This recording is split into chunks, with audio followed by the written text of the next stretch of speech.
I have a number of clients and colleagues that I've introduced the diamond to, and I've got some that haven't quite had an opportunity to connect with the diamond. So if you were going to explain the importance of the diamond for leadership in business and in public service, how would you summarise that in 10 minutes? What I have tried to do is to produce an image, a diagram, a model, a meta-model, a worldview, a mental model, whatever it is, some idea which is, to me, the most efficient, economical, and I think responsible way to teach what philosophy teaches. Now, anybody who ever hears this tape and hears me say that will disown me, and I probably will be kept away at the border to have said that.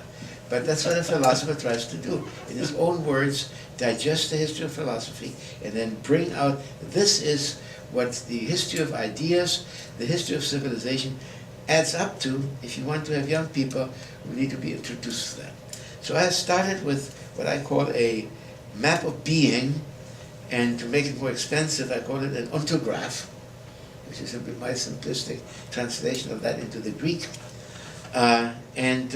Say there is a 12-point diagram of what I really think it means to be a human being with a task that has to be accomplished, that can be applied to the nitty-gritty.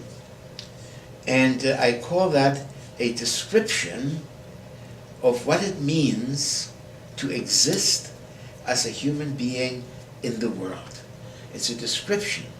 Like science, it describes what's going on. It creates a taxonomy of what's going on, and then divide this up into component parts. And we take one part out and say, now let's look at this first. And let's take the simplest part first, and let's apply it to your business today in such a way that your business is going to double its sustainability. And sustainability doesn't mean that it's going to necessarily foster green trees, although that's part of it, but it's going to foster its own survival. Right. It fosters your survival, the survival of the business, the survival of the nation, and the survival of the planet. It's all one great chain of being, as we call it, and it's simply the same thing cloned into ever larger and larger possibility. Well, I think that's amazing, because that really, what that does is that puts the context. Now, if we could just pick out the leadership diamond itself, the outer diamond, what would you say about that to somebody, the importance of that? You've begun to talk about that. Out of the pieces that we pick out of that total picture for examination, the first one is what we call the outer diamond, or leadership capacity, which is made up of what we call either four critical success factors, four critical success factors, 4 agenda items, I like that expression, 4 agenda items, 4 ways of being oriented or orientated towards the world. And these are capacities, these are skills, if you want, these are things we learn that are very different one from the other, and we've given them names. They are clusters of things, maybe Platonic ideas for people who are into philosophy. They are clusters of things that are differentiated from each other. And we have to learn how to master these different types of skills. We call the first one, let me say ethics. Ethics.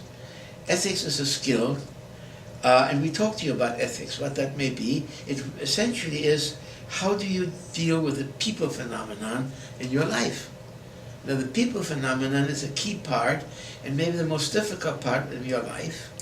And we'll have a few simple ways of saying, how do you master that people phenomenon and connect it to all the other agenda items and create a successful life, successful leadership for yourself, successful products, successful sales talks. We put that all together. So we start, let's say, with ethics. The next one, the next agenda point, or the next critical success factor would be reality. Now, reality is very different from ethics. Reality has to do with nature, it has to do with money, it has to do with illness, it has to deal with war, it has to deal with poverty and wealth, and it has to deal with the things over which we have limited control, but that are terribly important to us. Illness, the weather, you know, That's reality. The way your car is functioning, that's reality. Now the attitude you take towards reality is a little different than one that you take towards your children, whom you love dearly, and you'll sacrifice anything for your children, or your parents, or your spouse, or your friends. But reality is fixed. Reality may not care about you, may not respond to you, and so reality is very different. And so we have to also learn how to deal with reality without forgetting about the people. Now this is balancing, juggling two balls, not just one. And then we get to a third ball that we have to juggle. It gets more complicated. You're fortunate that there are only four that you have to deal with, is vision. Now vision is what you can imagine, not what is real, not what is loving, but what could be that maybe nobody has thought about. Now an animal might understand love, maybe. They have feelings, that's fine. And as little ones, they may have some understanding of that. And may have an understanding of reality, probably a big one, that's danger. And run away from that or attack it or whatever. Vision, probably not. Vision is the outer cortex. Vision has something to do with that which I don't see, but which is possible. Possible. And then the fourth one, remember what's flying around now, is ethics. Belonging is reality, security. It is vision, achievement. And now the fourth one, to complete the diamond, we call courage, identity. Now we don't have to give them in that order. They all matter. Ethics as belonging matters. Vision, reality as security matters. Vision as achievement matters. And courage as identity matters. And if anybody questions those four dimensions in you, you will be very upset. You know, I don't think you're an honest person. No, that's a terrible thing to say to you. That means the ethics corner isn't working. Or reality, you don't have a clue. And you always know that you're talking about real stuff when people are ready to punch you in the nose, you know. Or achievement, well, you're an underachiever, let's face it, and why don't you adapt yourself to that, adjust yourself. You're an underachiever, okay? So don't expect a promotion in this company. This is going to make your day, this conversation. You know? And when it comes to identity, you know what they tell me about you is that when you don't show up, they don't even notice that you're not there. Doesn't make any difference if you're there or not, they don't see you. Now, I probably have ruined your life now and ruined our relationship forever for even bringing up these possibilities. But that tells you something about the power with which we're dealing. Now, those are philosophical themes. That's really powerful, Peter. Thank you. Now, that's sort of a given. People know that. Now, our job is to find ways now to make that actionable, operational, because those components are involved whenever there's a problem. They are risk factors. Right. You have huge risk factors in ethics. So if I'm not paying attention to one of those aspects of the diamond, then something's going to come unstuck in my life or my leadership. It's highly probable. And basically they say whatever you're doing with your business has that from one of these components in it, and there's a connection between that underlying component and your business transaction right now. And if you don't know that connection, you will not do well. It's like you're sick, you're dizzy, you're weak, you can't even stand up. Well, you're not going to do a good job in your business. You've got to first be energetic. And we have to give you that energy. And that energy comes from dealing with those 4 points. But the diamond is, the specialty that we have is to apply that to your everyday life, and nothing works as well as that. Any consulting job, usually, is to apply these 4 themes in a unique way. Learn how to apply it in your own way, but if you have that background, then you're dynamite. That's sort of my dime answer. That's really, thank you, Peter. I know it's a difficult question to answer briefly because it's a deep subject and we could talk for hours about that, I know. But don't stop there. No, not going to stop there. That's just an introduction, and that's the purpose of this tape, to give people a flavour. Now, when you're speaking... Just one word, don't stop there and think this is what the diamond is. No. The diamond is philosophy. But the next thing is to make it work in your everyday life, in business, so that you double your results and that you get something that you never gotten to that extent before. That's the trick Yeah. that we're after. Right. Very important. Thank you for Sorry that. to interrupt. No, don't apologise. Thank you for that. Immediately that takes me to a question that one of my clients has emailed asking, which is, he sees the diamond around polarities between ethics and courage and reality and vision, and he was wondering, is that the right way to look at it?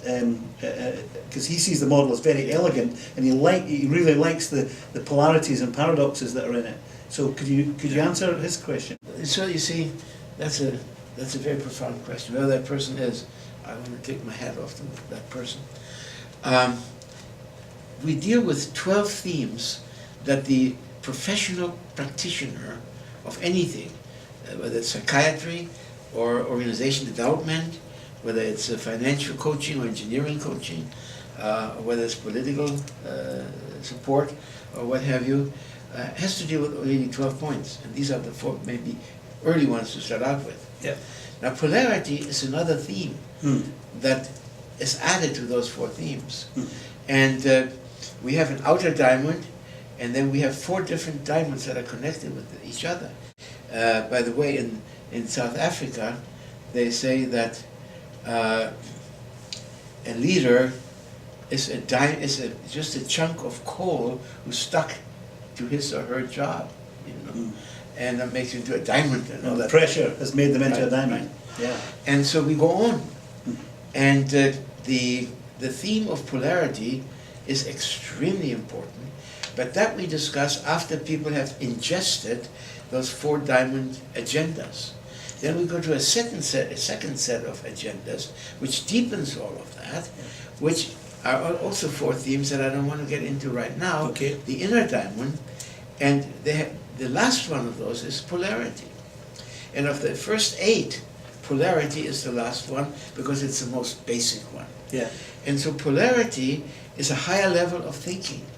And the theme here is that most of us do linear thinking, or either or thinking, or yes or no thinking, and we want answers to problems, or answers to questions, or solutions to questions.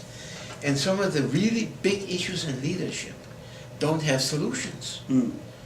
Now, just to talk about the Arab, Palestinian, Israeli problem, that doesn't have any solution. That's the problem, and so what is the final solution there? Well, there isn't one. And maybe in the Arab Spring, too, there isn't any solution right now. It's just something that's happening. And so the question of real solutions means that you are stuck on a polarity in a marriage. And we need to remember that a democracy, as opposed to a fascist organization of people, is that in fascism there's a right and a wrong, and you're right, you live, you're wrong, you're dead. But in a democracy, you talk, you just don't kill each other, and you find a way to get together, but you value differences. This is what I think. Oh, how interesting. Why don't you let me tell you what I think? Well, now we can really have something to talk about. We can be friends. That's a democracy now. And that's also true of ideas. Ideas are democracy. And so in the end, the mindset is not, what is the answer? The answer is a question. Or the answer is a polarity. 2 ways to look at this. The answer is the truth. And the truth is not one thing, but the truth is an ambiguity of things. It's a cluster of things. It's a system. It's a polarity, maybe of more than 2 poles, which is constantly oscillating. It's like the heart, like the lungs, the polarities. In, out. Out, in.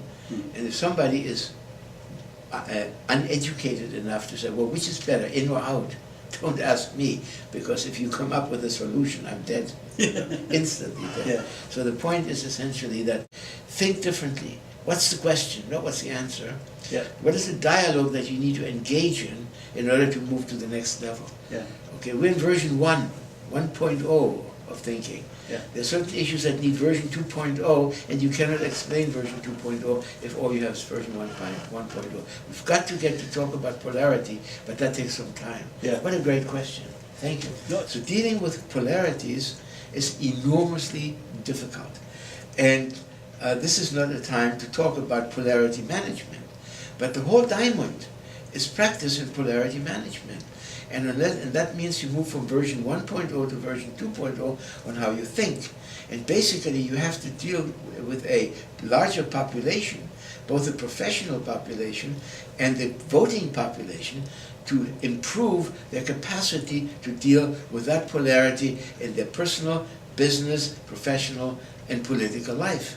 And that's a major assignment for every nation in the world today. So start talking about that. Start talking about that and hold people accountable to be able to talk intelligently about it. Don't throw at them your solution, but rather throw at them the responsibility to be aware of the complexity of that issue and the goodwill of people trying to deal with that issue, and start now taking some responsibility of how, as a group, you're going to have to deal with that. And that's not easy. And that it changes your way of thinking. Einstein, most widely quoted a statement from him, no problem can be solved at the level of consciousness at which it was created. You've got to go up to a new level of consciousness in order to deal with that problem. And I didn't say that. A person who was named by Time magazine as the person of the century, one who made the greatest difference in the 20th century of all the people who lived there, has said that. So it has a little different authority than my just saying it. To struggle with that theme is like a Zen koan, you know. What is the sound of one hand clapping, you know? Wait a minute, I don't get it.